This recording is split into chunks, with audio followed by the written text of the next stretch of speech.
Thank you for your wonderful singing, and all of the songs tonight that Brad picked went so well with our text this evening. We're going to be looking at Luke chapter number 7. Luke chapter 7. And we'll be specifically walking our way through verses 36 all the way down through verse 50. If you did not know, there are notes that I have printed off, and the ushers have those. I'm not sure if there's enough copies or not. If not, I'm sure they can make more copies. And I've already had somebody comment on the size of the font. So if you need to pull out your magnifying glasses, feel free. I like things at a smaller font, so if it's too small, please give me feedback and I'll bump up the font size a little bit. The text before us this evening portrays two states of spiritual reality, and there are only two. There's nothing in between. There's nothing that extends beyond the two. There's the sinner, which is to say the person who is not saved, and there's the saint, the person who is holy before the Lord, who is before God righteous. And I just wanted to flesh out the contrast between the two of those for a moment before we go into our text. The sinner is dead in his trespasses and sins. That's what Paul writes in Ephesians 2, verse 1. By contrast, the saint has experienced grace. Only a few verses later, Paul writes, "For by grace you have been saved through faith, and that not of yourselves, it's a gift of God, not of works, lest any man should boast." The sinner is by nature a child of wrath. Paul observes in Ephesians 2, verse 3. The saint, however, is a child of God. The sinner possesses a heart that is desperately sick. You know, in Jeremiah 17, the King James, it says the heart is desperately wicked. And the idea is that it's desperately sick. It's hopelessly sick. By contrast to that, the saint has been given a new heart. You have a new heart that has God's desires placed within it now. The sinner will continually give in to the appetites of his or her flesh because he or she is a slave to the flesh and cannot please God. Whereas the saint has been freed in Christ and will seek to live a life of joyous obedience to his will and word. The sinner, in the end, will experience the wrath of God, namely eternal torment in the lake of fire. A sad reality for those who have rejected the gospel. But wondrously, the saint will enjoy the everlasting felicity of God's presence in the new heaven and the new earth. And you can read that in Revelation 21. That's one of the most precious passages to us as Christians because, as we just sang a moment ago, Christ will right every wrong. There will be the righteousness of Christ that will triumph over Satan and his tactics and ways and desires and designs. And ultimately, God will destroy this old heaven and old earth and will create a new heaven and a new earth where righteousness will reign and our King will reign supreme. This is the difference between the sinner and the saint. And you'll notice that the text for tonight is going to include the word sinner in it. And this narrative, which is what it is, it's a historical narrative, which is basically a fancy way of saying this is a true story that happened, is one that presents us with an example of these two people I just talked about, a sinner and a saint.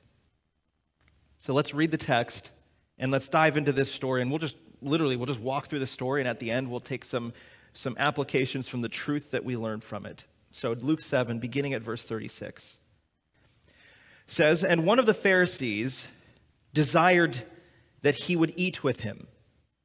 And he went into the Pharisee's house and sat down to meat. And behold, a woman in the city, which was a sinner, when she knew that Jesus sat at meat in the Pharisee's house, brought an alabaster box of ointment and stood at his feet behind him weeping and began to wash his feet with tears. And did wipe them with the hairs of her head, and kissed his feet, and anointed them with the ointment. Now when the Pharisee which had bidden him saw it, He spake within himself, saying, This man, if he were a prophet, would have known who and what manner of woman this is that toucheth him, for she is a sinner. And Jesus answering said unto him, Simon, I have somewhat to say unto thee. And he saith, Master, say on. There was a certain creditor which had 2 debtors. The one owed 500 pence, and the other 50. And when they had nothing to pay, he frankly forgave them both. Tell me, therefore, which of them will love him most? Simon answered and said, I suppose that he to whom he forgave most. And he said unto him, Thou hast rightly judged. And he turned to the woman and said unto Simon, Seest thou this woman? I have entered into thine house. Thou gavest me no water for my feet, but she hath washed my feet with tears and wiped them with the hairs of her head. Thou gavest me no kiss, but this woman, since the time I came in, hath not ceased to kiss my feet. My head with oil thou didst not anoint, but this woman hath anointed my feet with ointment. Wherefore, I say unto thee, her sins, which are many, are forgiven, for she loved much. But to whom little is forgiven, the same loveth little. And he said unto her, Thy sins are forgiven. And they that sat at meat with him began to say within themselves, Who is this that forgiveth sins also? And he said to the woman, Thy faith hath saved thee. Go in peace. In order to get the full weight of what's going on here, I want to do a quick background very quickly. We don't know the exact location of where Jesus is here, but the context of chapter 7 suggests that he's near a city called Nain. If you look at verse 11, it says, It came to pass the day after that he went to a city called Nain, and many of his disciples went with him, and much people. That's the last location we essentially see him. And so we can safely guess that he is either at that city or very near that city. And Luke, in his entire book, is crafting this book for a specific purpose. He's answering, really, one question. If you say, what's the entire book of Luke about? He's answering one specific question. And that question is, who is Jesus? Who is this guy? Is he a crazy fanatic like all the Romans are suggesting? Because remember, Luke is writing this years after the fact. In fact, Luke hadn't really probably seen these things. At the very least, he had heard of them. And most certainly, we know he was getting eyewitness accounts from others. So he's trying to craft this story and answer the question that is on many people's minds. Who is this guy? Either he's an insane fanatic, or he was who he said he was, or he's just a liar, frankly, and he's not speaking to us the truth, and his followers are just like him. They're lying about him too, because we hear all around us that this fanatic did many great things, and we heard that he was tried and convicted and ended up being crucified by the Romans, and then all of a sudden, all of his followers started saying this crazy thing. He rose from the dead. He was in a tomb, Roman soldiers were guarding it, and now he's risen up from the dead, supposedly, according to his followers. Who is this Jesus? Was he just a mere man? Or was he who he said he was? Every story in the book of Luke is designed to answer that question, because he wants you to see very clearly who Jesus is. For example, when it says here in verse 16, after he has risen a boy from the dead, and there came a fear on all, and they glorified God, saying that a great prophet is risen up among us, and that God hath visited his people. And this rumor of him went forth throughout all Judea and throughout all the region round about. Jesus is getting popular because he's doing these amazing miracles. He's healing servants, right? You look at verses 6 down through verse 10. He's healing a centurion's servant, and he's not even seeing the servant. All he says in verse 9 is, I say unto you, I have not found so great in faith, no, not in Israel. And they sent and returned to the house, and they find the servant's healed. He didn't even go see the servant, and the servant is healed. In verses 11 through 15, you read of this woman whose only son has died. And Jesus says, "Don't weep." In verse 14, he says, "Young man, I say to you, arise." And he that was dead sat up and began to speak. And Jesus delivered him to his mother. Luke is saying, listen to these stories, see these miracles. Are you getting a glimpse at who this guy is yet? And the people at this time were glorifying God. Dear reader, dear Theophilus, that's the one he's writing to. Dear Theophilus, don't you realize what this suggests? And yet, in spite of all these obvious miracles, there's still people who are questioning him, including John the Baptist. For you read in verse 18, "And the disciples of John showed him all these things. And John called unto him 2 of his disciples, sent them to Jesus, saying, Art thou he that should come? Or look we for another?" Like, is this really the one? Are you the guy I really was supposed to prophesy about? Because you're doing things that I wasn't expecting you to do. Perhaps John himself had gotten caught up in what many of the religious leaders and teachers of his day had thought, that the Messiah would be someone who would be a political leader, who would free them from the bondage of their political opponents.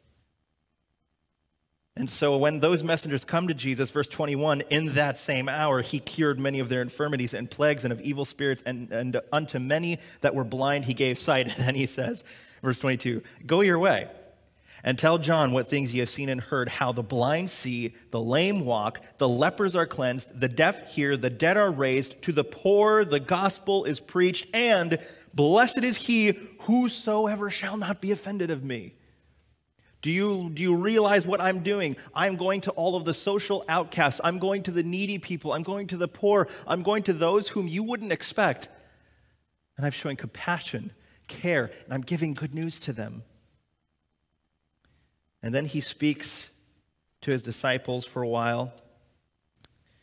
And then, verse 29, all the people that heard him and the publicans, the tax collectors, justified God, being baptized with the baptism of John. These people, they hear what Jesus is saying. They see what he's doing. They say, this guy is the real deal. He's the one. And yet Luke records for us in verse 30 that, notice this, the Pharisees and lawyers rejected the counsel of God against themselves, being not baptized of him. And Jesus indicts those people for their rejection of his clear attestation to who he was. And then you get to verse 36. And it says in verse 36 that one of the Pharisees, who had we just talked about just now, verse 30, the Pharisees and lawyers who had rejected him. So the one of the Pharisees are these people who had rejected him. And I think when we walk through this story, I think I'll make a convincing case to you that this Pharisee is not someone who is desiring to have dinner with Jesus on a pleasant occasion and because he's interested and genuinely wants to know who this man is. I think he's seeking an occasion against him because the Pharisees had rejected him. So one of the Pharisees desires that Jesus would come and have dinner with him. And you'll notice that Jesus doesn't dismiss it. You know, I've just been talking about how over and over again he's talking about how he's healing the sick, he's helping the lame to walk and the blind to see, and he's going to the social outcasts and he's healing them and he's helping these people. And yet, he doesn't ignore the religious elite. He says, sure, I'll go to your house and I'll have dinner with you. And you'll know that as the Son of God, he knew exactly what was going to happen here. He knew exactly why the Pharisee, whom we'll later find out his name is Simon, he knew exactly why Simon wanted him there. Simon wanted him there so that he could find a reason to bring back to the rest of his compadres to kill this man. But he went nonetheless, because guess who else needs the gospel? The ones whom society, or if I could put it closer to home for us, the ones whom we would consider the squeaky clean outward people. Everybody needs the gospel.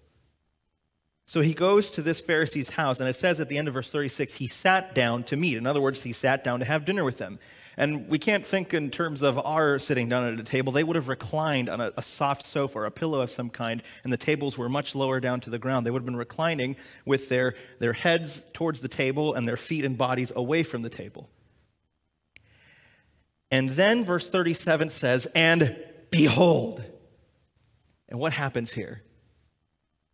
Behold, a woman in the city, which was a sinner, when she knew that Jesus sat at meat at the Pharisees' house, brought an alabaster box of ointment. That word behold there is supposed to, it's really a literary device that Luke is using to say suddenly.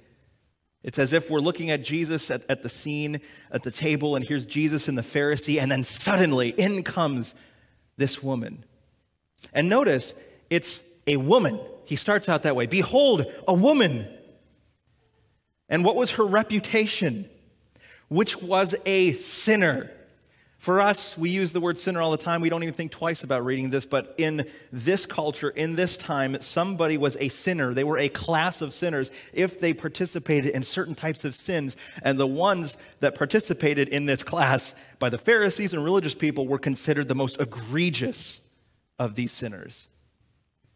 And so we can deduce, I believe, rightly so, that this woman was of incredibly ill repute. In fact, I would go so far as to say I believe she was a prostitute. It doesn't say in the text explicitly, but I believe given the way they described these types of vocations and people, that's what she was. Not currently, as we'll see in a moment, but what her reputation was in the community, that she had the reputation of being the local prostitute. So look at Luke's writing perspective.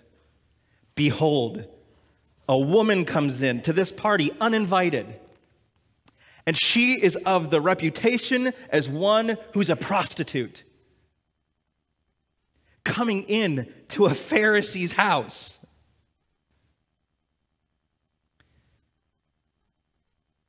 In this chapter and the next chapter, Jesus aids or is identified with women. Do you notice that? In our culture, women are not as, they have more opportunities than in the culture back then when Jesus was. They didn't have as much opportunity as we do today. And so when a woman comes in like this was a shocking moment in that culture. There'd be a collective gasp in the room. And particularly this woman of ill repute. And when she heard that that Jesus was attending a dinner at the Pharisees' house, here's what one commentator describes: that such a person might be among the uninvited guests was not impossible, but it may well be that for a prostitute to dare enter the Pharisees' house was particularly objectionable in the eyes of the people in general, except for Jesus. So Luke notes that as she waltzes in, suddenly, that there's something that he zeroes in on. She has, what he says here is an alabaster box of ointment. I think a better translation of that word ointment would be perfume.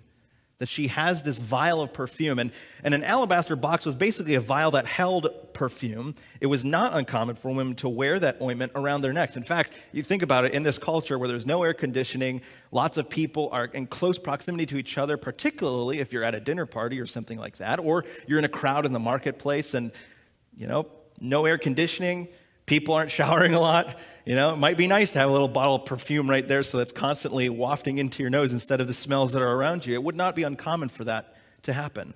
However, this perfume would be quite expensive at times, which suggests that this woman who has a perfume and an expensive alabaster flask of perfume had to have some amount of money to get it.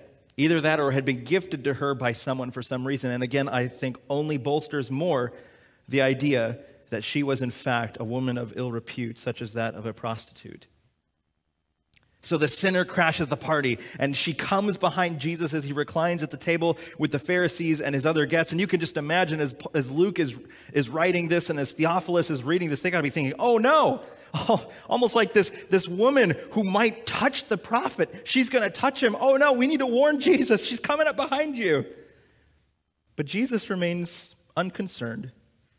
And Luke describes in verse 38 that she stood at his feet behind him, weeping. This woman was greatly moved. Something stirred inside of her that she could not contain any longer, and the emotions just poured out, and she's weeping at the sight of Jesus. Theophilus must be reading this story as he goes through Luke's book, wonders, what is going on here? Why is she crying? I mean, she's violating every social grace. She's coming to a party that she's been uninvited to.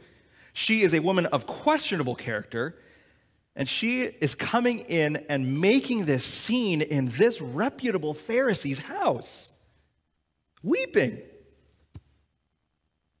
But then she begins to do something even worse. Verse 38, she began to touch him. She began to wash his feet with tears and did wipe them with the hairs of her head. Why is this woman doing everything that in that culture would have been a taboo? Because I believe she had changed from being an illicit lover of wicked men to a deep lover of the God who had reached down and saved her. One scholar I read commenting about the woman wiping Jesus' feet with her hair, because I don't know about you, but reading that you think, boy, that seems like kind of an odd thing to do. Here's what this one commentator wrote. For a Jewish woman to appear with hair unbound was an act of the gravest immodesty. On her wedding day, a girl bound up her hair and never would she appear with it unbound again.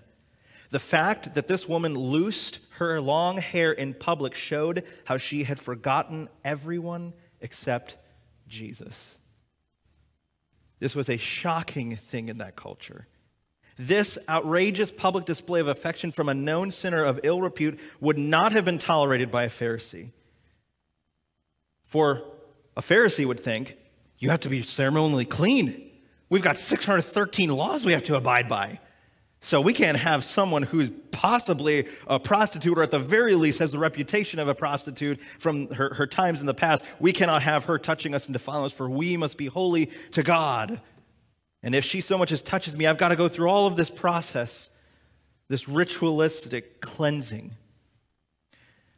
And if you think about from Simon's eyes, the Pharisee, here is Jesus, supposedly a reputable prophet in the eyes of the people, somebody who claims to be the Messiah, someone who many people have claimed is their Messiah, and he is being touched by this woman. Look, I am just a Pharisee, Simon is thinking, but I know her reputation, and I wouldn't dare let her come near me.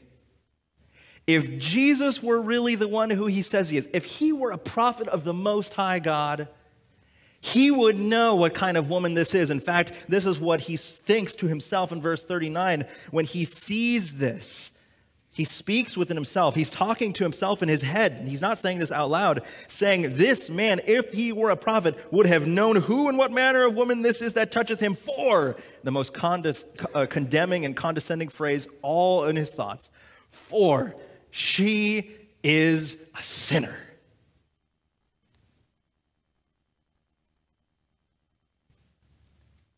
What this Pharisee refuses to acknowledge is the true identity of Jesus, that he's the Messiah.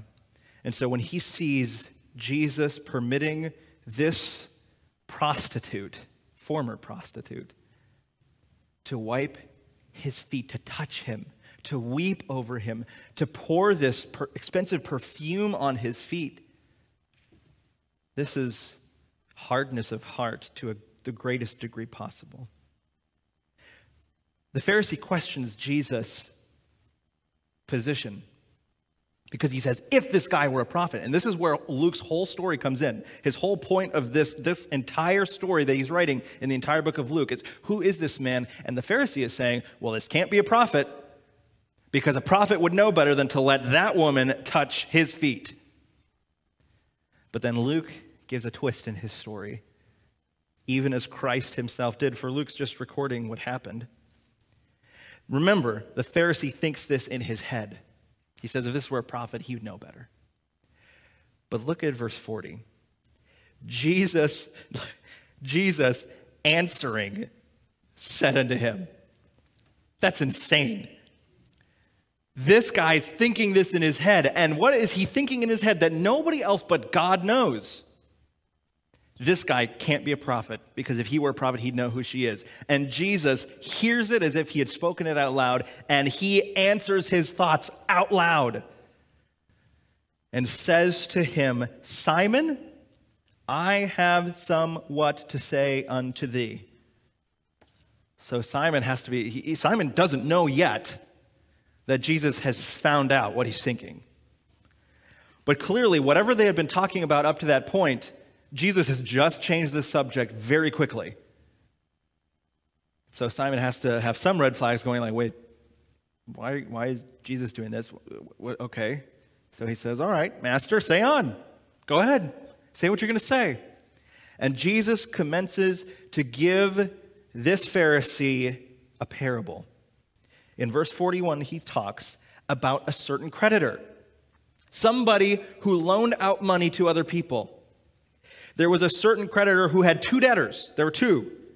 One owed him 500 pence, or perhaps you might have a newer translation that says denarii. That's what it was. A denarii was 1 day's wage. So if this guy owes 500 denarii, this guy owes, over a year and a half worth of wages to this creditor. So fairly extensive amount of money. But then there was a second debtor who owed this same creditor money, and it was just 50 denarii. Just basically 2 months worth of money, or a little less than 2 months worth of money. And verse 42, he says, these two debtors, they couldn't pay their debt. That's kind of the point of being in debt. You borrow somebody else's money because you don't have your own. The problem was these guys couldn't even pay that. A year and a half worth of debt is definitely penance compared to the insurmountable debt that Jesus gave in another parable. If you remember the one about the king who had this person who owed him lifetimes worth of money.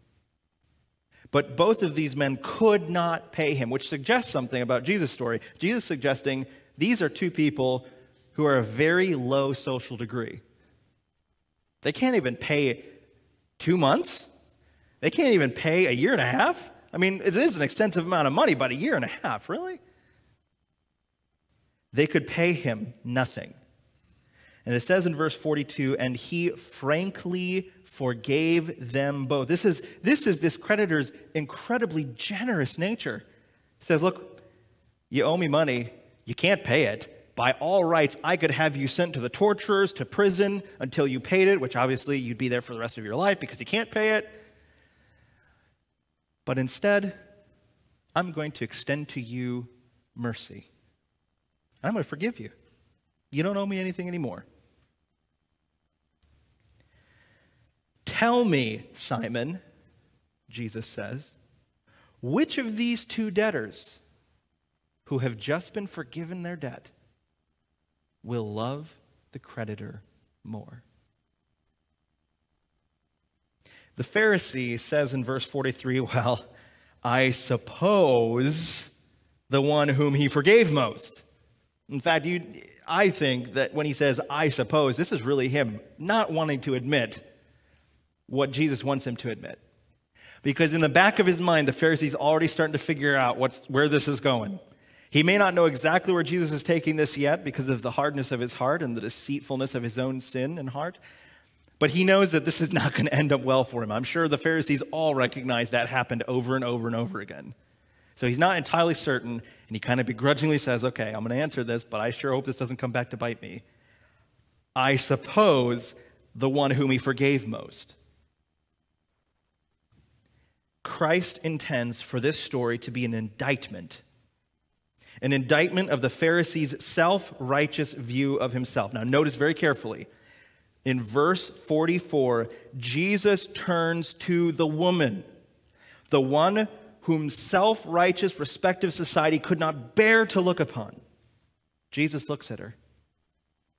And then he speaks the following words to Simon, the one whom society would have considered righteous.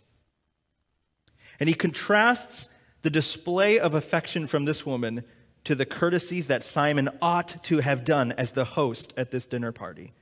Some of these common courtesies included foot washing, right? You remember Jesus in John 13, he washes the disciples' feet, something that a slave would have done if a person was rich enough. Otherwise, you'd be doing it yourself. It's just a common courtesy. They were wearing sandals. They're walking all day long. They don't have cars. So their feet would stink. Their feet would be dirty. And what would be a common courtesy when you're going to be leaning, reclining on a pillow next to other people and their feet are pretty close to you? You'd want to wash their feet. But Simon hadn't done that. It would be common courtesy to greet somebody. It would be as if you went into somebody else's house and they knock on the door and you open the door and just turn around and walk away. Don't even say anything. Don't extend your hand to handshake. Nothing. Don't give them a greeting. You just open the door and walk away. That's akin to what's going on here when he says you in verse 45, verse 45, you gave me no kiss. It's not a weird kiss. This is just a greeting. This was a ceremonial one. This was a welcome. And most certainly you would have expected a respected, notable rabbi such as this Pharisee named Simon to do such a thing, but he didn't. And then, which is the most interesting one, I was talking with Laura about this, and in verse 46, when Jesus says, my head with oil thou didst not anoint, I thought, boy, I really need to do some research on this because I'm just trying to imagine somebody knocking on the door, you open the door, hey, welcome, come on in. That just doesn't make any sense to me. But apparently, in that time, as I mentioned earlier, hot in the summer, people are wearing clothes that would not always be that cool. They're sweating. They've been walking great distances. They haven't been able to shower every day. They don't have those amenities. And so what apparently they would have done in those days, as a show of courtesy, the host would burn sweet-smelling incense or even drop a small amount of rose perfume on the head of his guest to help them feel at home, to help them feel welcome and respected. And the Pharisee, who was a religious elite and no doubt was a very rich man, did not do that. And yet, Jesus says, do you see this woman? I entered into your house. You gave me no water for my feet. You didn't wash my feet. You didn't have a servant wash my feet. And yet this woman she has washed my feet with tears. She's wiping them literally with the hairs on her head. You would have at least draped a cloth around you and used that to wipe your feet. She's using her hair. You didn't greet me. You didn't give me any kind of greeting or a kiss like that. But this woman, since I have come in, has not ceased to kiss my disgusting feet. And you did not anoint my head with oil. Yet this woman has anointed my feet with expensive perfume.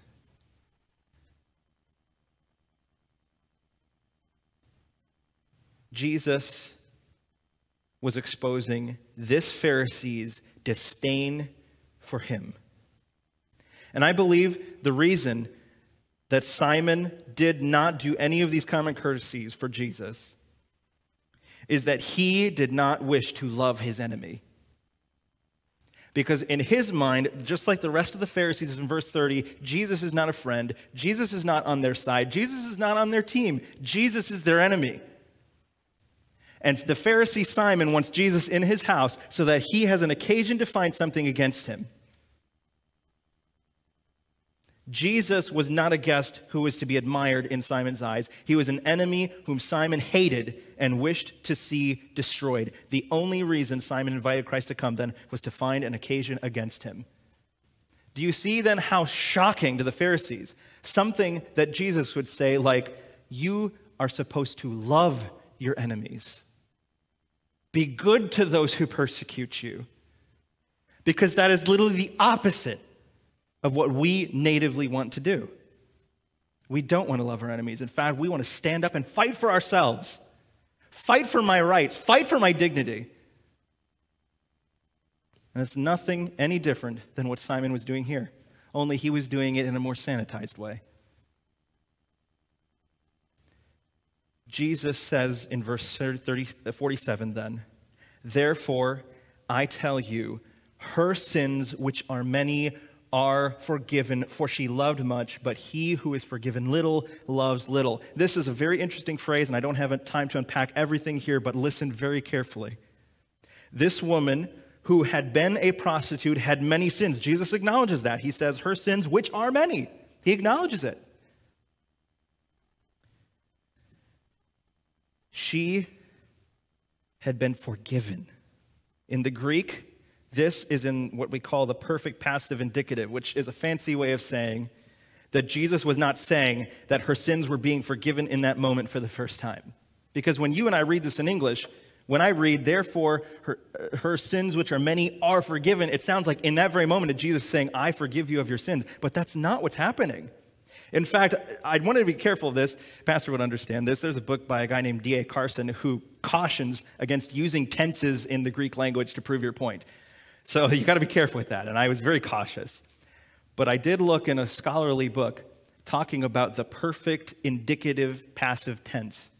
And the scholar in that book was saying it's a very rare tense being used. So when a writer's using it, they're doing it on purpose. And I believe that's exactly what's happening here. When Jesus says, your sins are forgiven, when it talks about that, when I'm saying that's in the perfect passive indicative, rather what I'm saying is that this woman's sins had already been forgiven, and she came to that dinner already as a forgiven woman.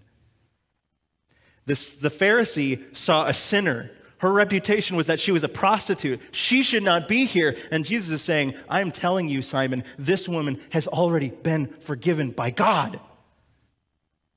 She stands redeemed. She has been forgiven an insurmountable debt. She is that person who owed 500 denarii. This is the same statement that Jesus makes in the very next verse, in verse 48, when he says to her, your sins are forgiven. He's not forgiving her of her sins in that moment. He's affirming what she already knows. She's forgiven. And it's as if in this Greek way that Luke is writing this and that Jesus spoke it, it's as if Jesus is saying, don't listen to them. They're saying your identity is that you're a prostitute and you can't change. You'll always be that. You'll never be invited to the Pharisees' house. You'll never be with the religious elite. You are to be rejected. You're the scum of society. And Jesus says, you have been forgiven by God. Don't listen to what they say.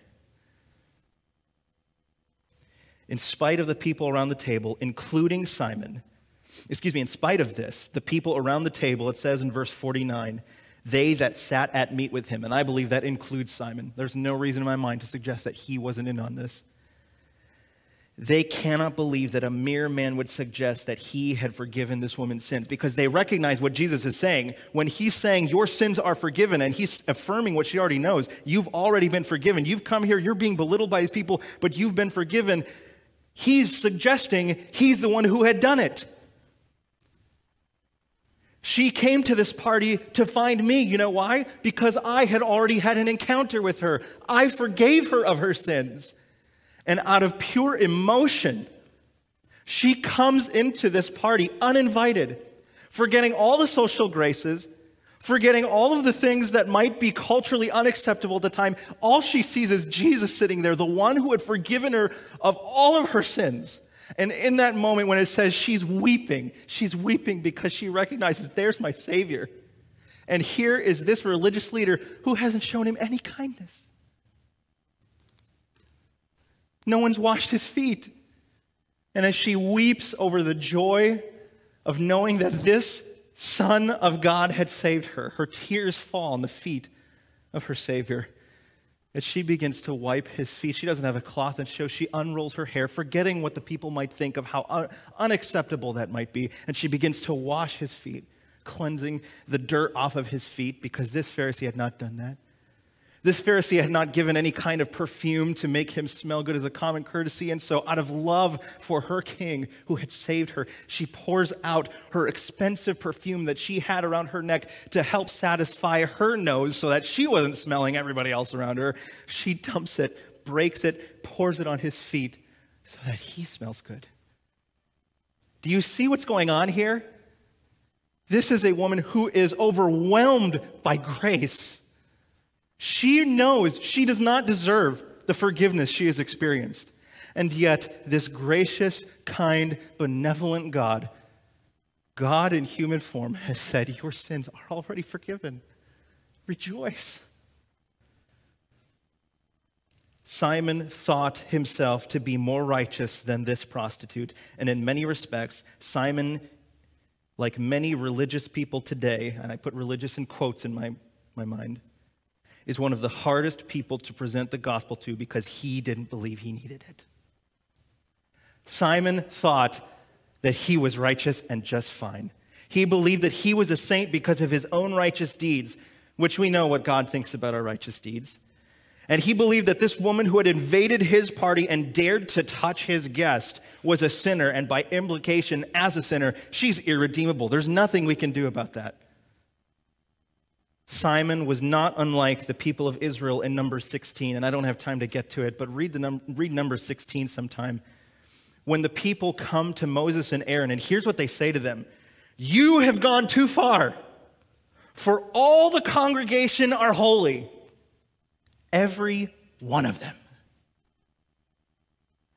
And the Lord is among us. Why then do you exalt yourselves about the assembly of the Lord?" You know what ends up happening in the rest of that story?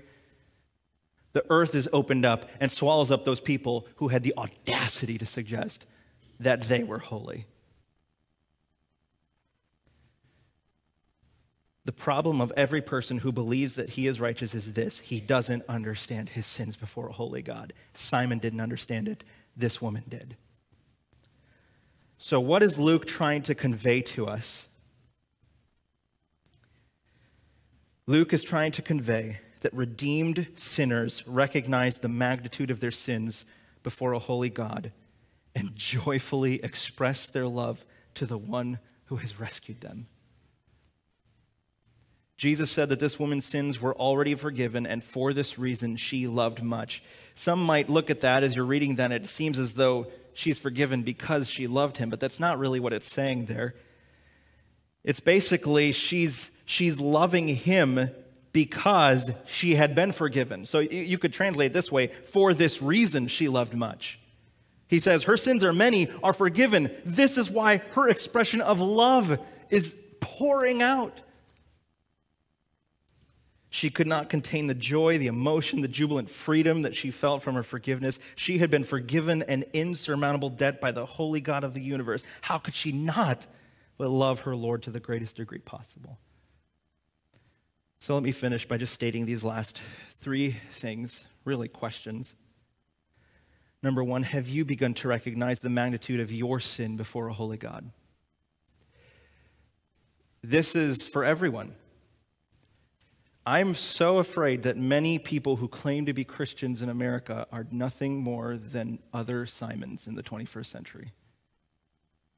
They don't think they're that bad.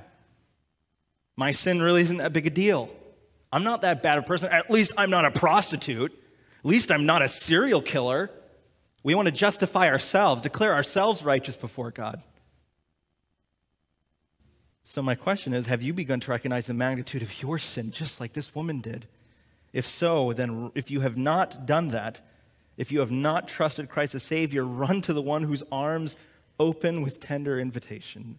Question number two, have you forgotten the sins from which you've been purified? You may be sitting here saying, look, I've trusted Christ as my Savior. Okay, are you like the person that Peter talks about in 2 Peter 1?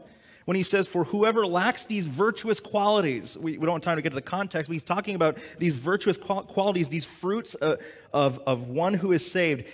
Whoever lacks these qualities is so nearsighted that he's blind, having forgotten that he was cleansed from his former sins. Are you the person who, when you were saved, you were just like this prostitute, this woman? You just exploded in praise to God, but slowly you've drifted more into like Simon, where you've forgotten how much you've been forgiven. If so, we ought to repent, lest we think in the same way Simon did. And finally, are you rejoicing in the salvation you have received as the chiefest of sinners? That's what Paul described himself. We're talking about one of the guys who wrote much of the New Testament. He says, I'm the chiefest. This guy was like that prostitute. He understood the magnitude of his sin. Are you rejoicing in that salvation? Because you're just like that. When we began studying this text, I think our minds almost too quickly believed that when I talked about this being a story of a sinner and a saint, that the sinner was the woman, the prostitute, and that the saint was the fastidiously righteous Pharisee. But it was the other way around. May the Lord grant that we would humbly recognize the magnitude of our sins before a holy God, that in light of his forgiveness, express our love to the one who has gloriously saved us. Lord, that's my prayer. That's my prayer for us today. Pray that you would do that in our hearts. Amen.